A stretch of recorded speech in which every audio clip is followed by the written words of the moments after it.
recording. Okay. Recorded, Christy. Don't mess up, Christy.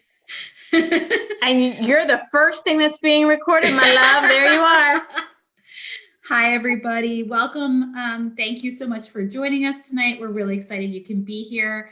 I am Christy Beswick. I am the Chief Operating Officer and co-founder, don't those things sound very fancy, of Kindred Beginnings. So we're glad that you can be with us today. I'm just going to share my screen with you real quick to go through a few things about today's event before we get started. So here we go. So this is us, we're Kindred Beginnings. I think everybody here knows who we are. Again, just a few things to go over. So this is a recorded event. Recordings are available to our members only via our Facebook membership page. If you do not want to be recorded, please feel free to turn off your camera, to mute yourself and participate via chat or Q&A.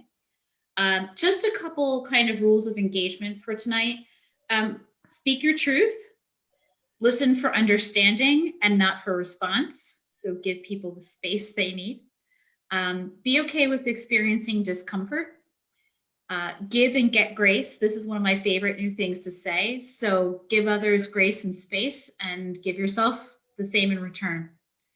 Remember that this is a safe space and that anything we talk about here should be held between us and is confidential within this group. And at the conclusion of this event, when I end it, you'll automatically be directed to a really quick 3-minute survey.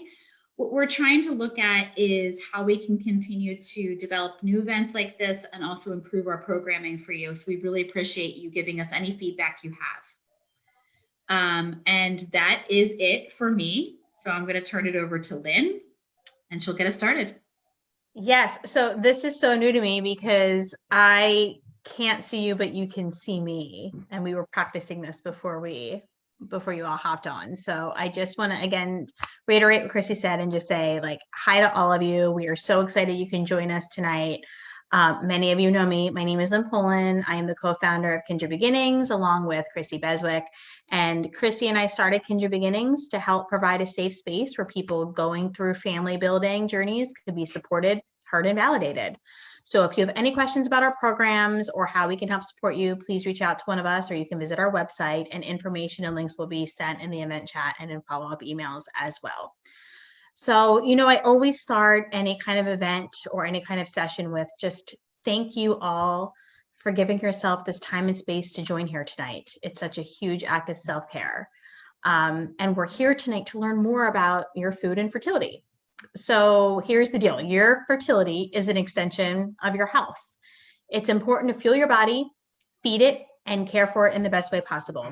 You cannot out-supplement and out-exercise a, quote, bad diet. A registered dietitian since 2014, our expert speaker and fellow fertility warrior, Christy Klein, will tell us what we need to know to keep our bodies healthy and optimally fertile. So a little bit about Christy. She pursued a career in the field of nutrition after being diagnosed with polycystic ovarian syndrome at age 17. In 2014, she became a registered dietitian and graduated with a Master's of Science in Clinical Nutrition in 2019. She has spent her career practicing clinically in hospitals and skilled nursing facilities and also works with individuals to help them meet their nutritional goals through counseling. Christy is passionate about educating on nutrition and making choices to support overall wellness by living a toxin-free life. And she's going to be doing a whole presentation about living toxin-free in March, and she's very excited about that one, I know. So you can follow her wellness group on Facebook, and it's called the Toxin Free RD. So be sure to check her out. So welcome, Christy. Thank you for being here. Thank you so much for having me. I'm excited to be here.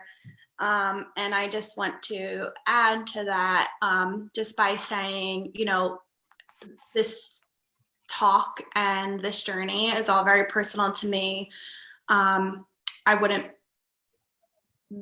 have gone down this path of education and becoming a dietitian if it wasn't for my diagnosis of PCOS, if it wasn't kind of knowing or preparing for the fact that I would have trouble conceiving. And then after my husband and I got married in 2015 and did start trying to conceive, we discovered, along with my PCOS, that he had a low sperm count, We are blessed to be parents to a 3-year-old daughter, and we both have made many changes along the way. So a lot of what I'm saying to you is stuff that I've learned along the way, learned after the fact, have tried. This is not in any way needing to be a formal presentation. I'm here to kind of talk to you guys, answer questions, and troubleshoot your journey with you, because food is such a giant topic and it's a very personal journey. So I'm going to share I'm going to share my screen first, then I will start my PowerPoint. So at any point, feel free, like, you're not interrupting me. I want to answer your questions as they pop up. So just hop in if you have anything that comes to mind. All right. This picture excites me. I thought it was a good one. This food and fertility. So that's what we're getting started with. I just thought it was very creative. All right. So what should you eat? Honestly, I have no specific list. I have suggestions, but the reality of the situation is you're going to eat a whole lot of things. You don't have to cut out foods if you don't want to. You don't have to only eat certain foods to have successfully fueled your system. So I love this picture. The flexibility is there. We all kind of know fruits, veggies, lean protein, not eating refined sugar. We kind of know when we're having treats. We've all made it to adulthood, so we know these things. We know that, donuts aren't for breakfast and cookies aren't for dinner. And, but the reality is it's hard to stick to that, and it's hard to commit and follow a more strict plan. So part of what I want to talk about is when you do have to stray from the very obvious best choices, how can you be successful? How can you navigate the not so obvious items in the food market? So a lot of my kind of feelings and suggestions come from what I've learned about toxins and the effect of toxins on our system, and specifically our fertility. So that's why I say I'm excited about the toxin portion, because when I get to that talk eventually, it will all kind of circle back and make sense. But one of the major sources of toxins in our system is food and water. And we need food and water. So how are we making the best choices? Do I have to eat organic? I'm going to give you some information, and you can consider, where you want to fall on that pendulum. We're not all going to be perfect all the time. I personally try and eat organic at home. If I'm eating outside of the home, it's a lot harder to find organic options, first of all, or adhere to it. So a lot of kind of buzzwords float around out there, like non-GMO, and all these things sound great, but I just really want to take a minute to explain them. So organic versus non-GMO, this beautiful little, some of my screen is blocking. Okay, so Food Babe is one of my great resources. She puts out a lot of good stuff that's very easy to understand. You can see that there's a lot more regulation when it comes to organic than there is when it comes to non-GMO. So in organic foods, no synthetic pesticides, no Roundup herbicides. Roundup is glyphosate. You can buy it, at Home Depot. It's called Roundup. It's what you might spray your lawn with. That's part of what's getting into our food supply. You can see right there, there's a risk of birth defects with that herbicide exposure. Neurotoxin ingredients, sewage sludge, nobody wants to eat that. And along with that, you can see is contaminated with endocrine disruptors. I'm gonna ask you guys to interrupt. Who knows what your at what it means when something is an endocrine disruptor? Anyone? It's okay if you don't. No, I have no Hormonal idea, but I system. need to stay away from them. It messes with your hormones. Yep. You're right. So endocrine system is basically your hormone system. And we already have hormones that really don't need to be messed with when we're dealing with infertility. In fact, oftentimes we're on medications that are manipulating these hormones in a certain fashion. So we're needing to, we don't want to disrupt them anymore. And no growth promoting antibiotics. So I'm here kind of with some bad news. The food system is, it's not great. There are some documentaries that, you know, you can dive into at some point. We can talk about that. But you as the consumer have to be your own advocate, and you have to find the safe stuff to eat. It's not out there as much as it should be promoted. So I want you to remember when you're looking at food labels that it's a marketing, you know, tool. When they put things on labels, and I'll get to this in a minute, it's because they want you to think it's good for you. So if they're going to be non-GMO project verified, they're like, the consumer wants this. But as you can see, based on these charts, it doesn't have the same strict rules as eating organic. So not to be interchanged.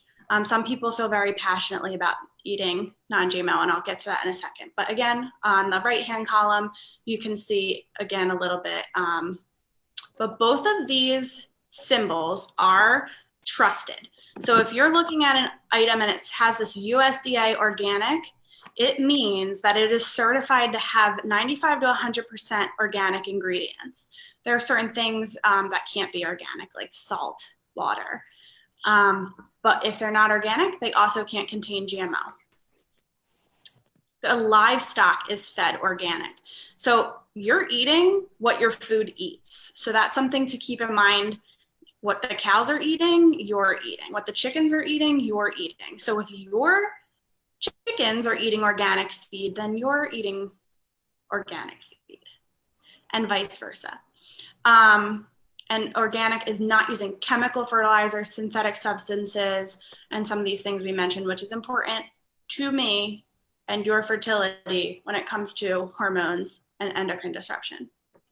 So, like, does anybody know? Christy, I have a question. So when we're looking at these labels, so obviously this USDA organic, we can trust the most, right? Mhm. Am I understanding that?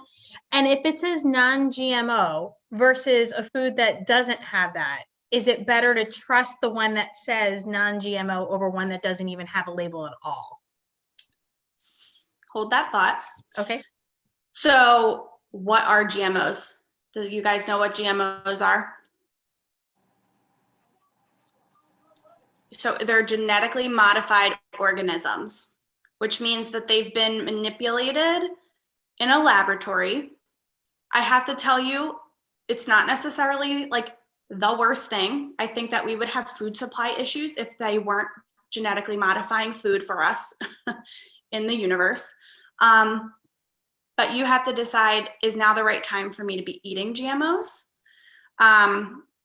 So seed producers modify their seed to make it resistant to certain herbicides. So basically, you know, they can grow more of their crop with less damage to the crop. And they can also kind of modify plants to kind of have their own like pesticides. Like they're modified to like resist bugs and different critters and things that are going to damage them. So you can see kind of like the little DNA strands of how they're actually changing the food. So there's a huge population of people who are really against GMOs. And then I'm going to go backwards a slide. Is that an option? Okay. The thing about that, Lynn, to answer your question is, you just have to know, do I want to eat GMOs or not? but I don't want you to think like, oh, it has this label of non-GMO and it's non-GMO verified. It doesn't mean that it's protecting you from those synthetic pesticides, which I think sometimes it's made to look like it's a better option when it's really just a more natural option and wasn't created in a lab. So I know that's a lot, but I think that it's not common knowledge. It's not something that people necessarily know as they're navigating through the grocery store. I spend a lot of time in the grocery store reading labels, but I know that not everybody does that. Christy, can I ask a quick question? Absolutely. So one of the things that we do in my house is we only eat meat that comes from a butcher. Specifically, we use Amish butchers because they basically practice an organic method. Mm-hmm. So what are your thoughts on foods? I know you're going to get to labels in a minute, but what are your thoughts on foods or meats that maybe don't have labels because they're not coming from the more traditional marketplace? I am okay with it, but I would want you to be asking questions like, what are you feeding your animals? Are they getting, feed that's treated with pesticides? And they probably aren't. Like, they probably aren't if they're, following organic practices.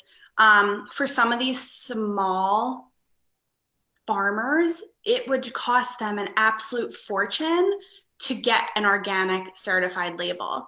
So I was shopping local at like my local farmers market, and the most they can really say is like, I grew this with organic practices, and I certainly trust them. They're not the big business and trying to they're trying to do the right thing. They're trying to do organic farming. So I absolutely think shopping local and finding those people that are doing right by the food industry is totally awesome.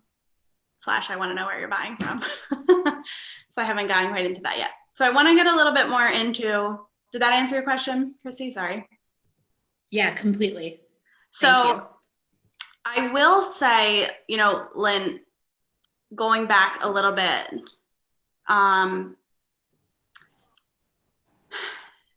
there is some benefit to eating non-GMO because genetically modified, so it's kind of like the lesser of two evils. When foods are genetically modified, there is a higher concern for pesticide exposure.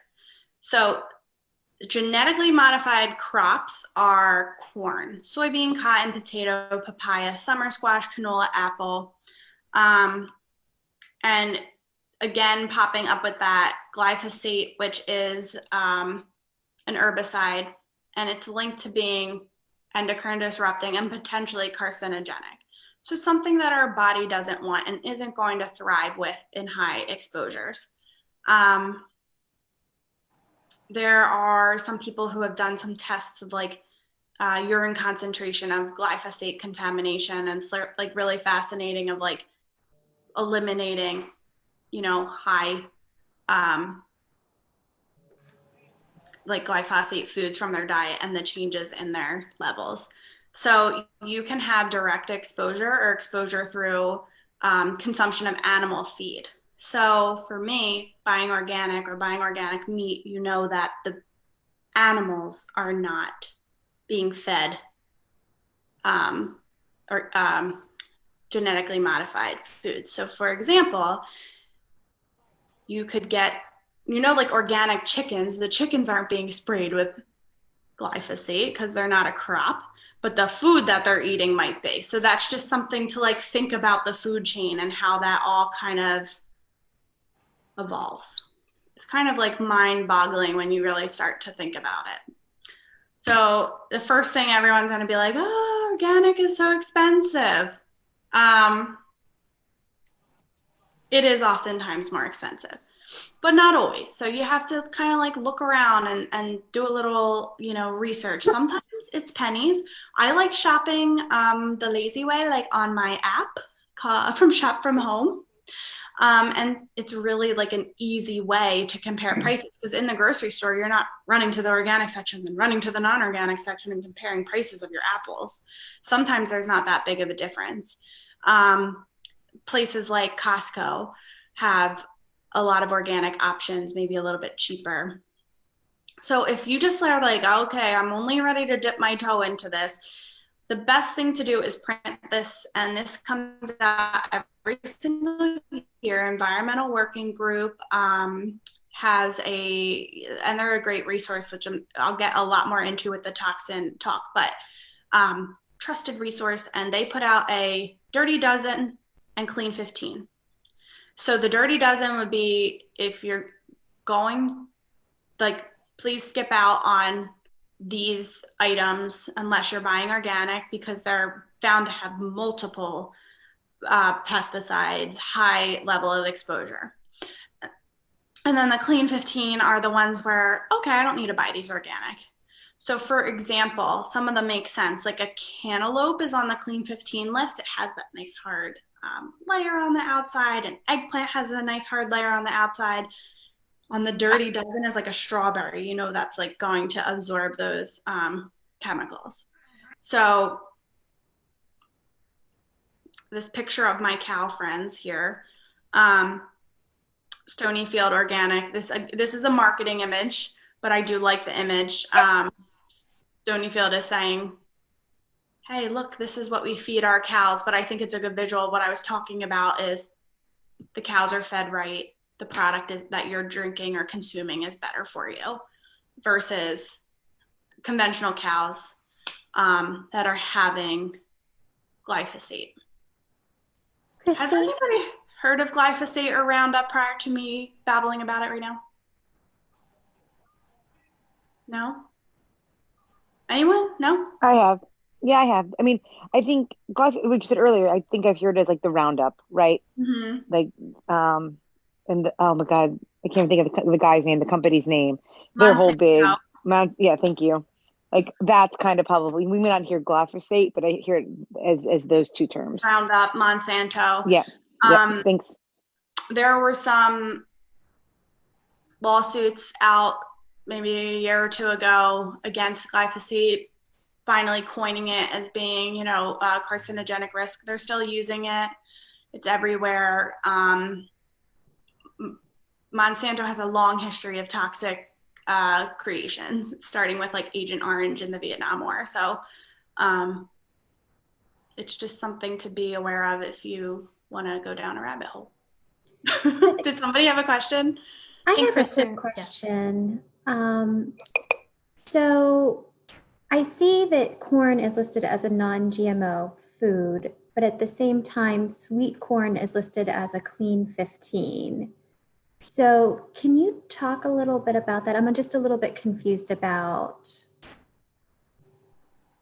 how that fits. Good question. So I'm assuming that, so what Environmental Working Group does is they actually will test the levels of pesticides on the different foods. So the only thing I can think of, Kristen, and I actually want to look more into this and get back to you if I can, is because corn does come in a husk, and that probably has some level of protection in terms of when we are consuming the product that way. Actually, like corn on the cob, you're removing a husk. There's some level of protection. But I want you to think about when I talk about like when I talk about GMO corn being like a crop, I want you to think about processed corn, like in all the ways it shows up in our food system. Corn starch, corn chips, corn products, like highly processed corn product. It's a little bit, different thought process on consumption. Yeah, thank you for the clarification. That's helpful.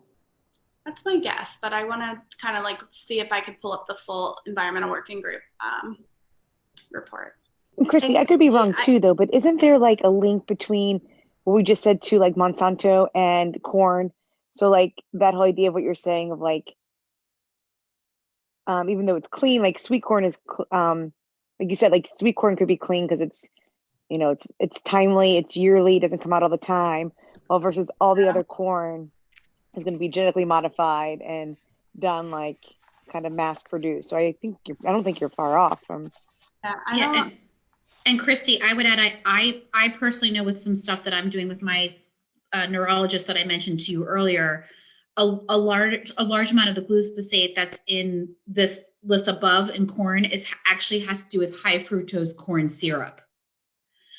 So that is in a ton of foods, and that corn is grown differently than traditional conventional sweet corn. Yes, and keep that in mind too. Like their genetically modified corn is grown to be mass produced and to be, processed in many different utilizations in the food system. Corn is in everything. I keep like moving your little pictures all over my screen. Okay, well, all right.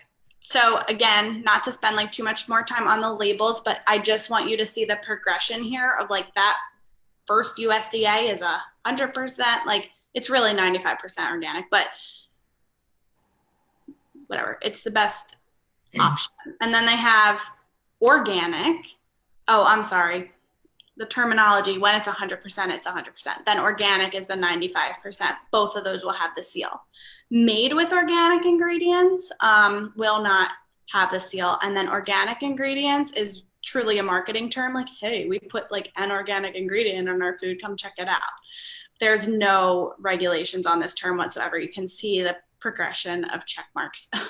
I think this is a good label when making organic selections to kind of see like where you're going to fall with that.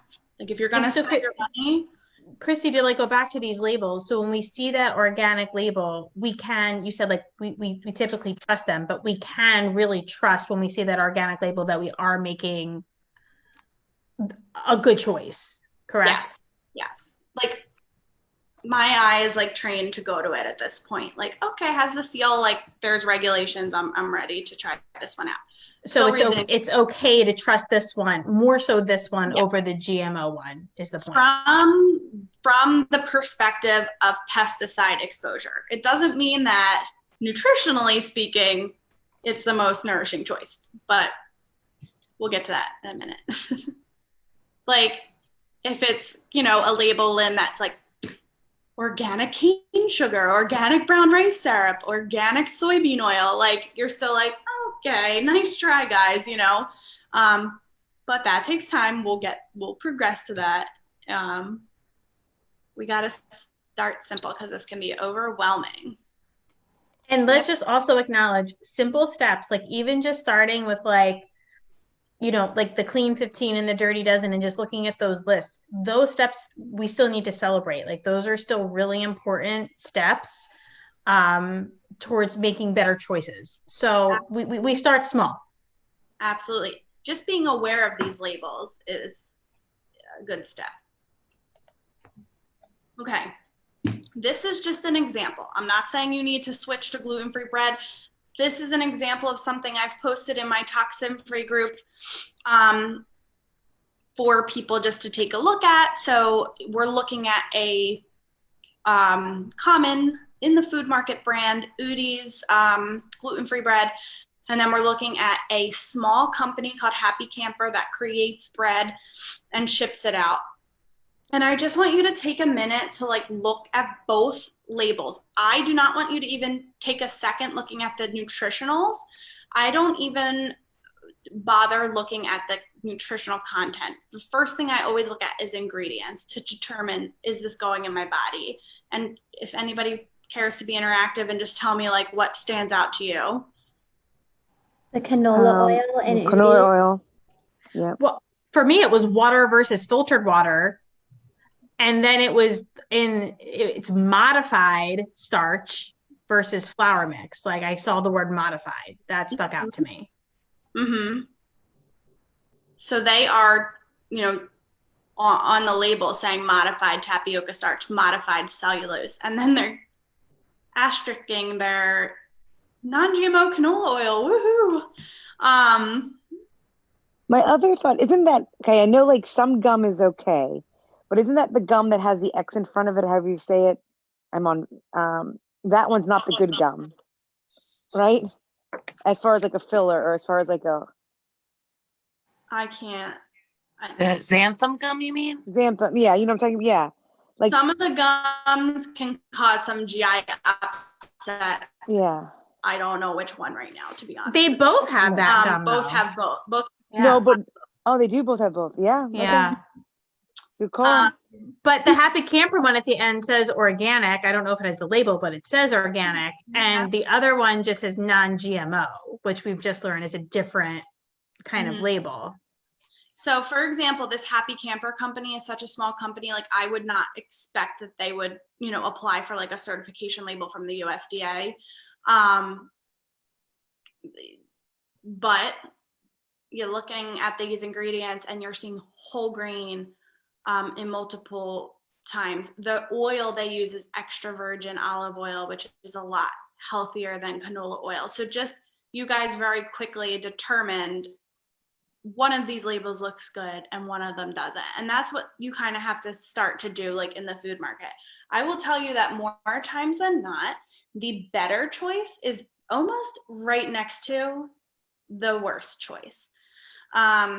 You don't have to look too far. So like you'll be looking for, let's just say, a ketchup that has high fructose corn syrup in it. And then, a couple slots over is a ketchup that's made without high fructose corn syrup. So you can find these things if you're looking for them. Another label for you guys. Who doesn't love brownies? But let's check out these ingredients. You don't like brownies? I don't like chocolate. I'm sorry. I don't like chocolate. Just kidding. But I'll still look though. I still understand the exercise. So this one's very easy to me. Well, the first ingredient is sugar on the left, and on the right one it's organic almond flour. And like when we're looking at ingredients, like the first one is typically the most prominent one. Am I correct in saying that? So like, yeah. They're listed by weight. So you're always going to see preservatives at the end. So sometimes when I read the food labels, I start at the bottom, at the end. Like for example, carrageenan is something I personally avoid. Artificial flavor. The things that are going to be in less quantity are usually the worst things, and they're usually in little amounts at the end. But other than the fact that it's organic, it's 1, 2, 3, 4, 5, 6 ingredients in the better brownie mix. And you can see it has the labels of USDA. Now, again, just to point out, like it's a marketing scheme, like to when you're USDA organic, you are non-GMO anyway, but they have that non-GMO label on there too, because it's just exciting for people. But something else I want to point out is the difference in flour. Like in the brownies, you have enriched bleached wheat flour. So that means it was like stripped of all its goodness, and then they put back in synthetic vitamins, and that's something that I passionately avoid. And it shows up in a lot of our foods. I don't really want to be taking in the synthetic vitamins. And I don't really want my flour to be bleached. This is a nice little thing that you guys have. One of my crunchy friends put this together, and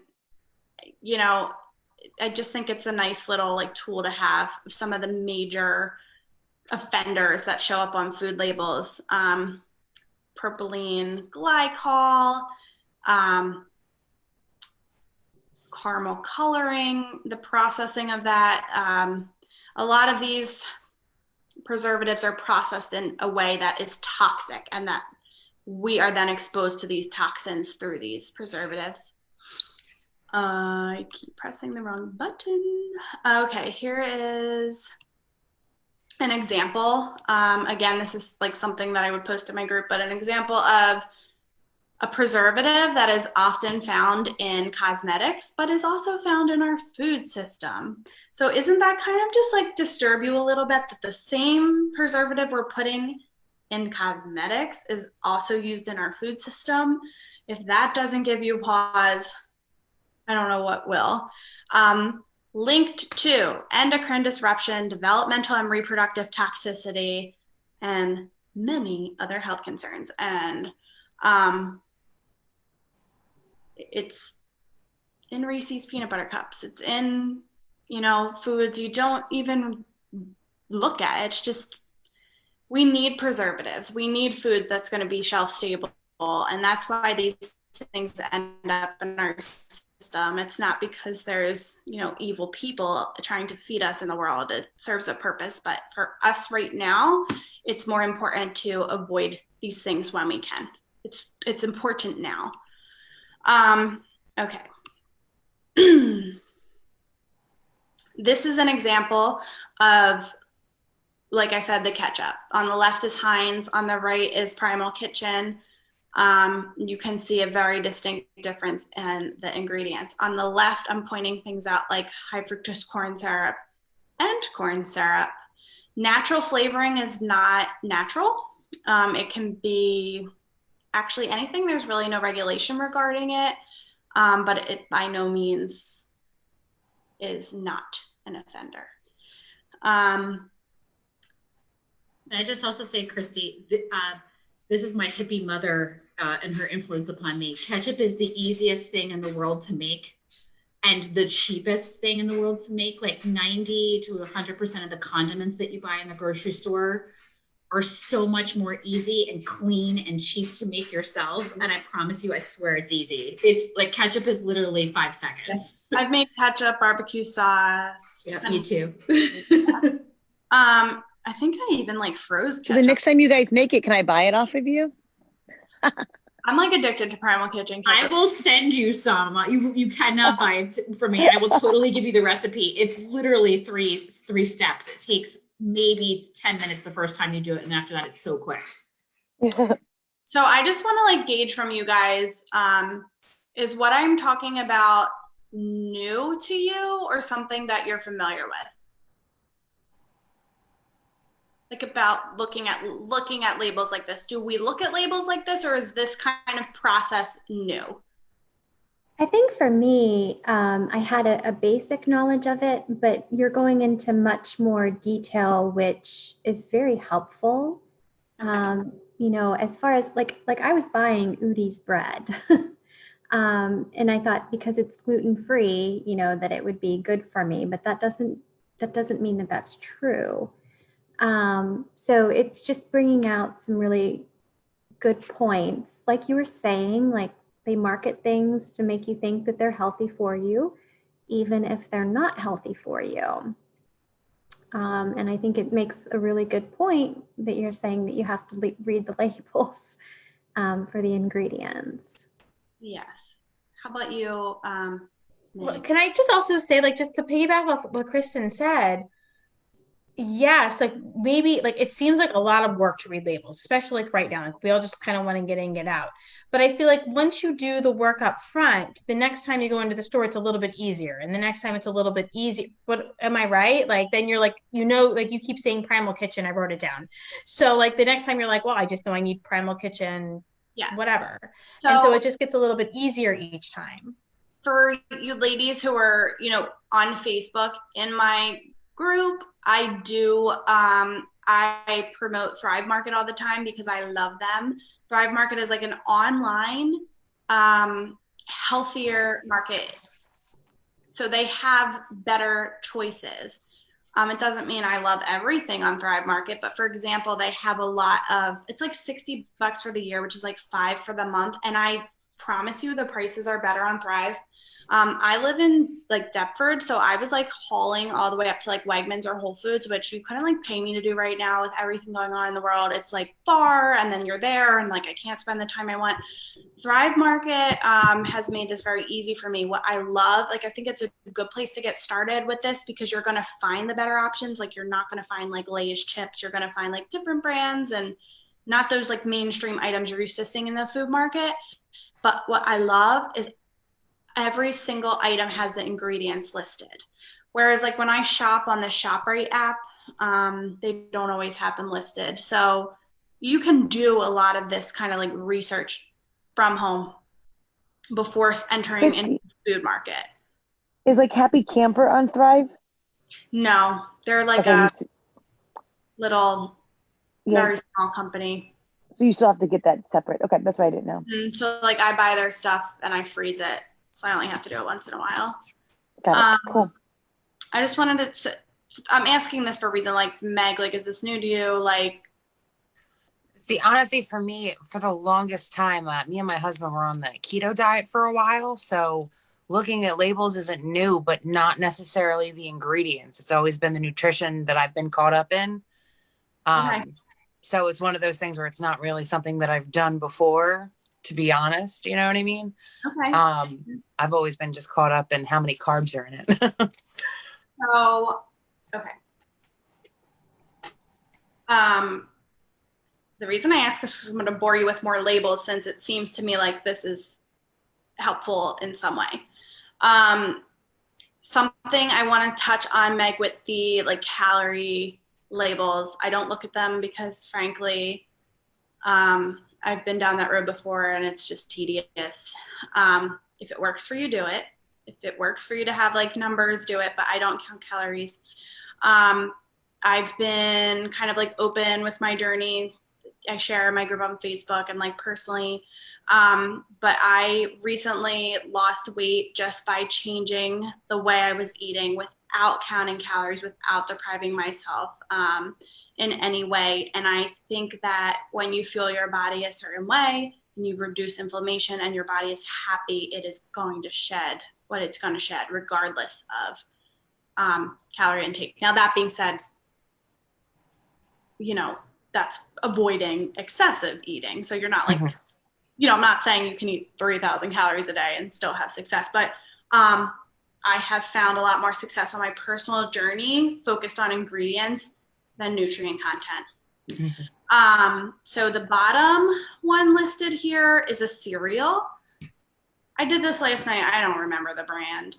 The important part is you can see on the left, they're trying to calm the consumer down. So the third line down, BHT, which is the preservative I talked about a few minutes ago, added to preserve freshness. Don't you worry. It's just there to preserve freshness.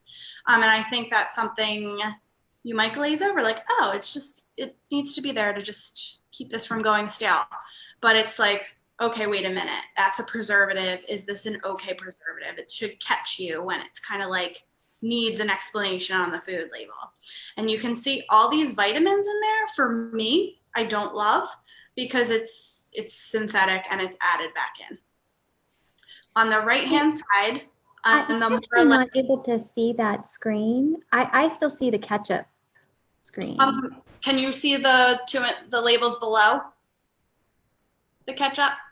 Yeah, Kristen, she's talking about, there is in the ketchup label on the left on the third line down, it says BHT added to preservative freshness. So she's okay. Okay. I'm sorry. So yes, so this is actually a screen with 4 labels on it. On the top left is bad ketchup, on the top right, good ketchup, on the bottom left, bad cereal, on the bottom right, good cereal.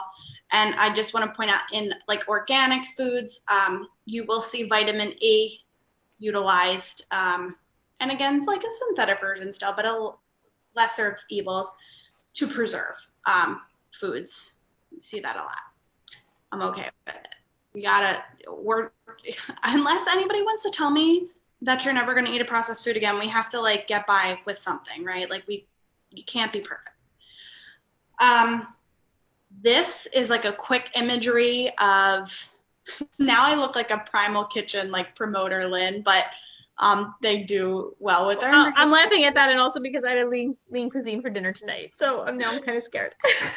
Go ahead. What I want to highlight here is the length of the ingredients label. I do not have time to stand there and determine if all those ingredients are okay in my lean cuisine. There's just too many. You know, something to think about. The less ingredients, the simpler the product, the less processed it is. And also on the left, you're seeing something like cooked dark meat chicken, broccoli, yellow zucchini, extra virgin olive oil, garlic puree, which is just garlic and vinegar. Whereas on the right, kind of down towards the bottom, this is like a maze, I'm sure, for you guys to try and follow along here, but like it says like enzyme modified Parmesan cheese paste, which has Parmesan cheese, cultured part, skim milk, salt, and enzymes. Like, that's not real food. So, you know, you see the breakdown of the ingredients as you go through. And something I want to point out is on the Lean Cuisine, there's a nice little, the 3 little green, I wish I could point, the 3 little green things, 20 grams of protein, 3/4 cups of vegetables, and no preservatives, which is certainly good that they're not adding things like nasty preservatives, but again, marketing, we always want to look at the back of the ingredients labels. If you take nothing away from this conversation, let it be that.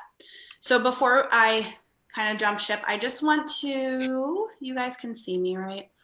So I just like want to, I don't want to overwhelm you because I didn't always eat this way. I didn't always shop this way. I didn't always think this way. But I just want to encourage you that like what you find in the food market, like the better options always there. There are companies that are doing good. If you can't stop eating cereal for breakfast, like there's options. This is sprouted oats. And I just want to read some of these like what I would want to see on an ingredients label. This does have organic cane sugar in it, but the main ingredients in the cereal is organic sprouted whole grain oats and organic sprouted garbanzos. Sprouted is less, it's less processed. It's, you know, it's not processed with high heat. It's grown in a different way. And there's more nutrients when foods are sprouted. Like they're, you know, this is a good replacement for like a refined, like enriched wheat flour. You can take away your like corn puff, like dairy snacks, right? Like a cheese puff, like you might eat like a snack or something like that. And this is a good option. I get these at like Wegmans, but I also get them on Thrive Market. Vegan Rob's Brussels sprout puffs. It's sorghum grain meal, which is a gluten-free grain. My brain. Sunflower oil, which you will see in a lot of like the healthier options. It's not as good as like avocado oil, extra virgin olive oil, or coconut oil in terms of like inflammation and being an inflammatory oil, but I will take it over like a GMO canola or soybean oil, which is often in processed foods. This has nutritional yeast, which imparts like a cheesy flavor, and Brussels sprout powder, and just like spices. And, you know, I'm just trying to encourage you that like you don't have to give up on the things you enjoy eating, like that you still can find packaged products to fit your needs. When I'm lazy and I don't feel like cooking rice, you know, there's like these little pouches that don't have preservatives in them. I get these at Costco, but it's brown rice, quinoa, amaranth. Who's cooking brown rice, quinoa, amaranth in one night and mixing it all together? Because I'm not. And just spices and a little bit of the sunflower oil. So I might not eat that variety of grains if I'm not also using convenience. I'm a very realistic person. Like, I'm not going to tell you never to pick up a processed food, which is why I started the presentation with this, because it's the hardest thing to navigate. I ate this for dinner tonight. This is, can you see those little rotinis pasta? I ate like ground beef with tomato sauce and green lentil rotini. I wouldn't even know that I was not eating wheat pasta. I really wouldn't. And I don't like lentils. Don't make lentils. I would not be getting lentils in my diet if it wasn't in the form of pasta. Keeping it real, people.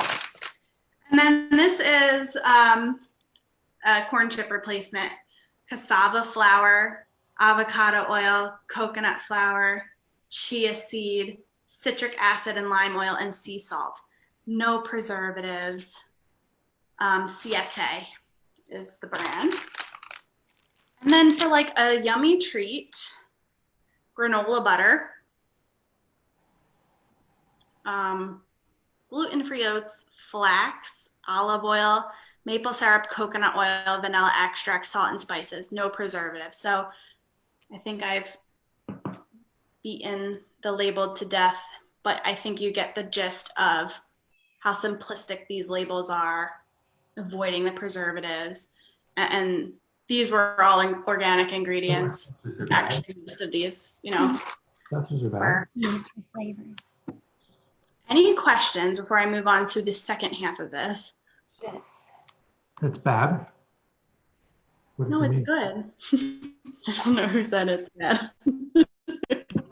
I'm sorry, my husband and I were talking about natural flavors and seltzers. I was telling him that we can't drink them anymore. I thought I was on mute. I'm so sorry. I love it. So let me touch on seltzer for a second because my husband has low sperm count, as I mentioned. I would love you to passionately avoid BPA. So cans and plastic, but without straying too far. Waterloo is a company that makes BPA-free canned seltzer, but they do still use natural flavor, and I think that their flavors taste pretty fake. And then Spindrift is, I think they don't use BPA as well, but they use like fruit extracts. You can email the company. But the BPA-free cans, like it's still utilizing plastic in some way, and that's just something to be conscious of. So that would be like a maybe choice for me. I swear my husband has probably been sneaking seltzer, but I try. Thank you. Sorry again. No, don't be sorry. That's a good topic. Okay, Lynn posted some amazing resources in the Kindred Beginnings membership group talking about food and fertility. Like a lot of those I had visited myself, and I also did look over all of them again and included some of them here. So I would encourage you to like go back and read it. But eat right, kind of what I've been talking about. We want more avocado oil and olive oil, less trans fat and hydrogenated oils and refined processed oils, more beans, nuts, and seeds, and less animal protein, and higher fiber foods for the purpose of, keeping your hormones balanced, low glycemic carbohydrates, and not messing with like insulin over pumping out in your system, which can affect our egg health. And obviously some vitamins. So there is a girl, her name is Whitney. I randomly found her on Instagram. She is a registered dietitian like me, and she works with women. Her Instagram is called the Fertility Dietitian. She puts out some really witty stuff. Like she's just kind of entertaining, but she focuses like on food and fertility, and she puts out some good stuff. So I included a few things that she talked about. So inflammation fighting foods, dark leafy green vegetables, nuts, tomatoes, berries, and citrus, the olive oil, fatty fish, salmon, tuna, mackerel, and like the lower glycemic foods that aren't going to boost up insulin production in the body. If you're dealing with PCOS, that's something to be mindful of. Christy, what about dairy? We hear about dairy all the time. What are your thoughts on that? As being inflammation causing, like do a dairy-free diet, gluten-free diet. I know, sorry. I know that's a loaded question. In general, I know just what are some options? So I started my journey, that's a weird question, but weird statement. In the midst of my journey, I started gluten, dairy, soy, corn, and sugar-free. It's very, very difficult, even for somebody exhausting. like me who understands food labels, knows where to find the food. It's not sustainable. It's not sustainable, and it's not realistic, and it's hard. And it's one more thing you need to do. All those things. I do encourage people to explore it though. Cut dairy out for 2 weeks. Do you feel better? Cut wheat out for 2 weeks or reduce it. Do you feel better? A lot of these foods though stay in our system for a while, have impacts on our system for a while. So they are inflammatory causing, I do believe them to be. And if you can reduce them and it's not causing you stress, then something to do.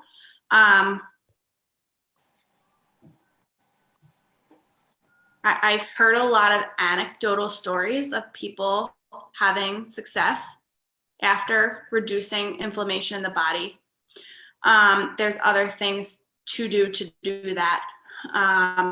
But it is something that I would consider. I hate to say it because it's so overwhelming, but I don't think it's mandatory, and I don't think that it's a guarantee. And again, even if it's just small steps. So instead of eliminating, if instead we replace like, our glass of milk with a glass of water, but we still have dairy in some sort of way, like that's better than nothing, right? And so these small steps still add up.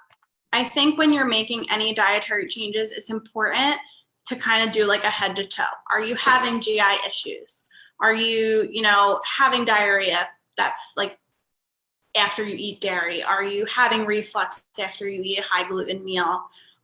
These are symptoms and signs that something's not right, and it's a lot of bit related to what we're eating. So it's something to really be aware of. Mindful of, yeah. Sperm pump salad. This is Whitney. But I just this is a reminder to me to say that whatever changes you're making, your man, if there's a man in this journey with you, needs to be making too. What they eat impacts their health as well overall. So are not excused from caring about this stuff. So some of the same things that are important for us are important for them. The antioxidants, this mentions kimchi, which is prebiotic, probiotic. The overall theme is the antioxidants, the reducing inflammation, having those omegas to reduce the inflammation. Where am I? Okay. So if you're like, Christy, I can't figure this out by myself, I need a plan. The Mediterranean diet. I don't like diets and like putting you on a specific plan. But if I'm going to pick one, it's going to be this, because it's simply based on how we just should all eat all the time. High content fruits and vegetables. They wrote cereals, beans, legumes, not seeds. They mean like whole grains, not the refined stuff. You're not finding it in a box like you're cooking quinoa. Olive oil, coconut oil, the healthier oils, fish and seafood. By the way, like I don't eat fish or seafood, and like I'm not about to start for fertility. So, just take from it what you want. Nothing is mandatory. Dairy, eggs, poultry reduced, and red meats and sweets reduced. We all kind of know that already. It's a very kind of well-known eating pattern of what we should be doing. But Fertility IQ, I know Lynn approves of this resource. I was looking at their stuff, and I just want to bring up that they quoted a study. You guys can look up the link. That there were higher rates of clinical pregnancy when following the Mediterranean diet, even in an older population. So that's kind of interesting. And eating this way increases ovulatory function. That is something else, depending on where you are in your journey. I gave up tracking ovulation a long time ago because it didn't matter to me. I just needed help to do that. But after I made some of these changes for my own knowledge, I wanted to know, am I ovulating? And I did the stupid sticks again, and I was like, oh my goodness. So the changes you make will cause physical changes in your body, and you just have to give it time and trust in the process. I was amazed to see that change. Christy, what is that time? A lot of times we hear the 3-month rule, right? Is it the same thing with food? Is it about 3 months? I would think so. Maybe even longer. Yeah. Because like losing weight and reduce, that stuff too, that will happen naturally. It does take time. It is a little bit slower process. All these things to reduce, we talked about in the food labels. I'm just looking at anything I wrote down in my notes here just to make sure. Okay, this is like, I snuck this in here because it's important, but this is another topic all on its own. What supplements should I take? You cannot out supplement, out exercise a bad diet. So don't start diving into supplements until you're diving into making dietary changes. But one thing that's important to me is that you're choosing folate over folic acid. I forget the percentage now, but like there are a high percentage of people that cannot process synthetic folic acid. No, you don't need to go out and get tested for it. Just stop taking and eating folic acid and just take methylfolate. It's like already ready for your body to absorb it. And when you're eating dark leafy green vegetables and you're eating the way you should be, you're getting higher nutrient dense foods and you're getting more folate anyway. And then when you're choosing vitamins and mineral prenatals with methylfolate and not synthetic folic acid, it helps. So this book, we've all probably heard of it, talks a lot about that. Also talks a lot about supplements. I don't totally agree with all the brands. So if you ever need help looking at brands, that's something I can look at with you. I like to look for companies that do third-party testing. That means that there's another entity that is not related to the company looking at the product. Is it containing what it says it contains? And is it not contaminated by anything else? And as always, run things by your doctor. But don't rely on your doctor. I'm going rogue now. Do not rely on your doctor to suggest these supplements to you. Their lack of suggestion does not mean that you will not benefit from them. I was 5 failed IUIs deep when we went to the IVF conversation. And then I was presented with a couple supplements I should take. And I should have known better, but hindsight's 2020, that, sometimes in my brain, my fertility journey and my food journey and my toxin journey, it wasn't all coming together the way it needed to at the right times. But it frustrates me that sometimes it takes getting all the way beyond the start of your journey before some of these things are brought to you, and they need to be on board for months, 3 months for men and women before you're seeing changes in egg health and sperm health.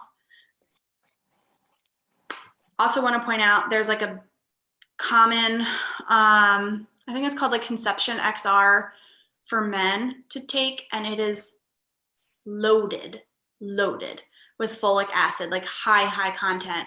And in this book, Rebecca also talks about how folic acid, when taken by men, can also have a correlation to miscarriage risk. That was very disturbing to me, that this is a very commonly suggested supplement for men going male factor infertility. Is that what you were going to say, Lynn? No, well, yes. And when you were talking about the folate, some of you may have heard of the MTFHR mutation. This is directly related to the folate versus folic acid, and how your body, if you are prone to MTFHR, your body is not able to break down this folic acid, and that's why this folate is so important. And so that's what I was going to point out. Yes, and so even folic acid in our foods, they don't really know what our body does with a buildup of folic acid, but there is some concern related to it being, carcinogenic for us in the long term. These are just a quick little snippet of some of the supplements to consider without getting into detail for men and women. This is egg health, but men for all these too. except maybe melatonin. I don't know that there's a connection for sperm health, but there is for egg health. So I recently just came across a study that actually said melatonin actually decreases the sperm. I want to say it was production, but I might be wrong. It was something to do with the sperm. It may have been mobility, morphology, but something, but whatever it was, the study just came out saying if your male partner is taking melatonin, tell him to stop, because that is directly impacting his sperm in a negative way. Interesting. But I just heard that this week. Egg health, and that is in the book. But that's very interesting that, because a lot of the things for men and women add up to be the same and being beneficial, but that is very drastic difference. I don't even remember where I heard it. I listened to a lot of things, but it was this week that I heard it. And if you don't eat fish like me, you should take some sort of omega fish supplement. Do as I say, not as I do. I still take my fish supplement. I take it every night. Had some GI response to that. Yeah, well. Questions? Do I see questions? Okay. Oh, look. I actually do have a question. I found it really difficult to find a prenatal vitamin that had folate in it. I've actually been doing it through a subscription service called mybinto.com, MYBINTO. But do you have any recommendations for all of us on prenatal that you can buy, over the counter that has folate? I am the wrong person to ask for that, my friend, because I do like 90% of my shopping online. But worth calling like your local like Vitamin Shop or GNC before heading over there.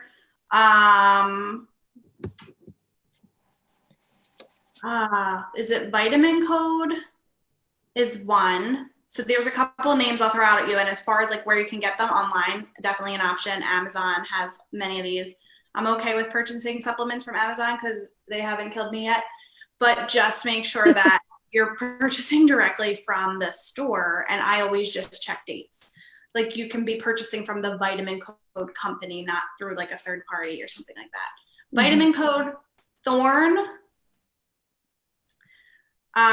Ritual,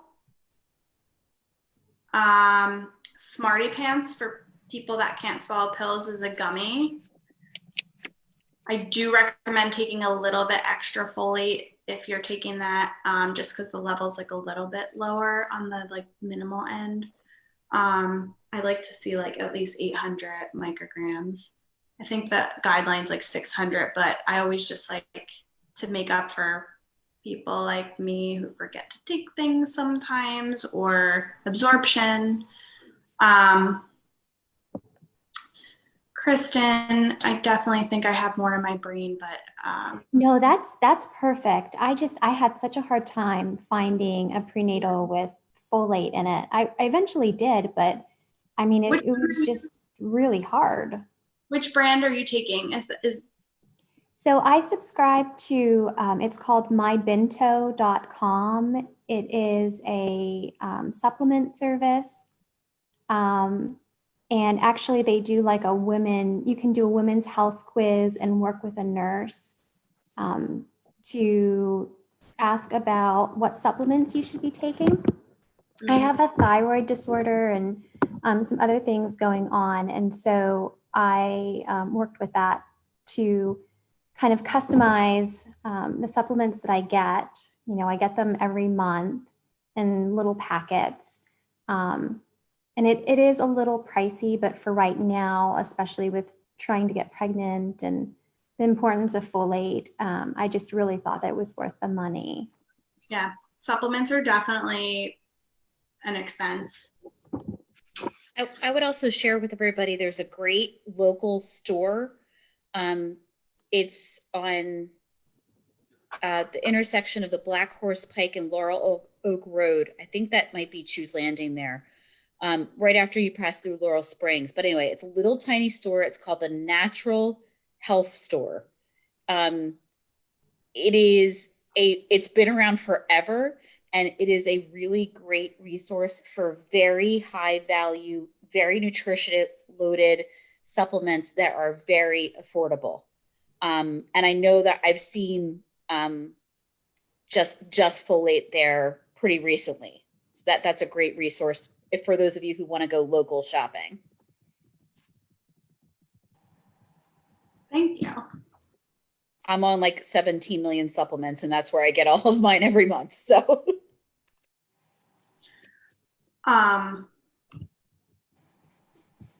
you guys all have the slides, so this kind of talks about the folic acid and folate. Okay, so like our body is made up of 80% water. So this is something that is like critical to your health. Like if you do nothing else, please do this. I don't care how many Reese's peanut butter cups you eat as long as you're drinking safe water, okay? So this is another rabbit hole that needs to happen. So Lynn, it's funny because you posted this To Make a Mommy article and I was already planning on talking about this, and I love this image that she has that talks about what is in our water. None of this stuff should be in our water, but it is. Volatile organic chemicals, which are pesticides. I have to read off this because this is way technical for me. Pesticides found in tap water linked to reduced sperm health, delays in conceiving, embryo harm, birth defects, spontaneous miscarriage. Volatile organic chemicals are in everything, by the way. You paint your house, you get new furniture, you get new carpets, you use glue. Mattresses. Mattresses, you name it. So we will talk about this in depth. Book me up for like a 4-hour toxin talk. Heavy metals in our tap water. Does this say on here? Pharmaceuticals? It doesn't say. Pharmaceuticals end up in our water system. Perfluorinated compounds. You all need to watch The Devil We Know on Netflix. It's specifically related to Teflon, the chemical, which is found in nonstick pans, linked to cancer, developmental defects in children, and birth defects if consumed by the pregnant mother. Endocrine disruptors. We don't need those in our life. Chloramines can increase, that doesn't make sense. Increases lead exposure, cancers and birth defects, and then fluoride. Linked to thyroid issues, low fertility, sperm issues. I do not use fluoride toothpaste. And that's something we'll talk about. But we're thinking, okay, now what? So first I want to talk about what you're drinking out of. So if you're drinking like a bottled water, you're still getting exposure to all these things. Like if you're drinking like a, I don't know. Dasani, Aquafina. Spring waters like Poland Spring, like there's not regulations on those. You could drink bottled water, like plastic bottled water, and just get like a variety of things. You don't really know what you're exposed to.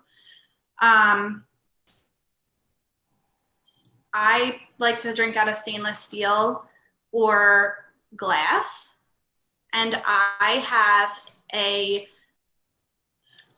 full house filtration system, which is not necessary, but just also keep in mind that you're utilizing water for your laundry, for your bathing. Our skin is our largest organ. It's absorbing what is put onto it, including water. So these things are not just what we drink, but what we're exposed to physically. So that's why I went with a whole house system. But there's an amazing company that I utilize called Pure 2O. They did the whole house system for us, and they did the drinking water system. You can do a drinking water system separately. It's reverse osmosis, and they remineralize the water. So sometimes just getting a reverse osmosis system is not enough because it's stripping the water of some minerals that we need. But this remineralizes it, and it's only like, you know, a little bit of trace minerals, but enough to keep your body balanced. And the water is also alkaline, which is better for our health than drinking acidic water. I am certain that it was an important investment in my health. And actually it had nothing to do with fertility. At the time that I decided to do this, my daughter had severe eczema. And our water was tested and found to be like highly chlorinated, which is something, again, they have to do to keep us safe. You know, they don't want bacteria and viruses and things in our water that are going to hurt us that way. But the chlorine's not good for our health either. So I do feel strongly that changing the water and what I was, you know, washing her laundry in and bathing her in impacted her skin microbiome. So it's a topic in and of itself, something to consider and really important. Filters like that are in your refrigerator, or Brita filters, I kind of skipped over diving into what they filter out. The Berkey system, I think that's how you say it, is like a tabletop, so you can like buy this Berkey system. Well, I'm trying to do this and you can't see. It's a giant system that like can sit on your counter, so you fill it, it filters, and then you can have like safe drinking water that way. But I've heard some mixed reviews about the level of contamination of the water after the fact. So whatever you get done, just get your water tested, you know, after, and make sure that it's effective. And some of these companies will test for you. You can also go on Environmental Working Group, look up your like zip code and get a water report for your town. So you can do that and then decide if you think I'm crazy or if you also think it's important. And what else can you drink? We talked a little bit about the seltzer, but I just want to point out like caffeine and alcohol have both been linked to decreased success rate when trying to conceive. They are both inflammatory to our system. They can both affect our gut health, our anxiety, our inflammation. But at the same time, like if you want to drink a glass of wine, like just drink a glass of wine. Like do you, and like try not to worry about every single thing working against you, but just be mindful that like if you're doing it 7 days a week, like maybe during this process you can cut it back down to 2 or something like that. I hate this phrase like with a fiery passion. I love, this is my favorite slide in your whole presentation. Yeah, it's a beautiful slide, but I hate this phrase. Everything in moderation. So Lynn, you're gonna have including moderation. I love it. Well, that part is good, but yes, including moderation. That's why I picked this particular one, because like you need to have balance. Yes. So, I loved what you just said about like just you have the glass. If like not having a glass of wine is going to stress you out, have a glass of wine. Like, so I'm going to skip to my next slide so I can explain why I hate everything in moderation as a phrase. Because what you do every single day matters more than what you do once in a while. So if you have like a crappy breakfast today and a crappy lunch tomorrow and then a crappy dinner the next day, and then you keep cycling through that, well, then you're eating something crappy every day, aren't you? So that's like, you think you did it in moderation, but you didn't. So you need to bargain with yourself and like, you know, pick Monday through Thursday, you meal plan, but then, you know, you're more liberal on the weekends or whatever works for you. Start with whatever you think you do the most. So if right now you're drinking wine every single night, like maybe that's something you want to cut back on. If you're eating processed cereal every breakfast, maybe that's something that you do every day that you want to change. So find the thing that is most offensive. If you're drinking out of cans and plastic water bottles every day, like maybe that's where we start. So you know you best and where you can start first. This is my Facebook group. I do post in the group educational things.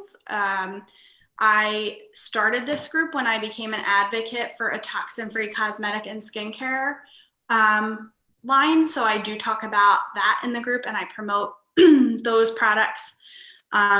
This has become a hobby for me. It's fun. It's my side gig because I'm not really making money on it. It's fun and it's my day job is working as a dietitian. But I've grown to love my group and the people in it and educating, and that's what we do. It's a safe space. There is no no dumb questions. It's a resource. And what else do I talk about in that group? Yeah, so a lot of it is focused on toxin-free options, but I always weave food into it because that's just me. And then I also, I do private counseling with people as they want it.